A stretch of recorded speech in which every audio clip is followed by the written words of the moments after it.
జిల్లా కొమురువెల్లి మల్లన్న ఆలయానికి పోటెత్తిన భక్తులు మొక్కులు చెల్లించుకొని స్వామివారికి ప్రత్యేక పూజలు నిర్వహించిన భక్తజనం.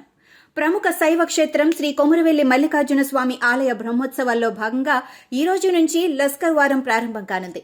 సంక్రాంతి తర్వాత వచ్చే మొదటి వారాన్ని పట్నం వారంగా, రెండో ఆదివారాన్ని లష్కర్ వారంగా పిలుస్తారు.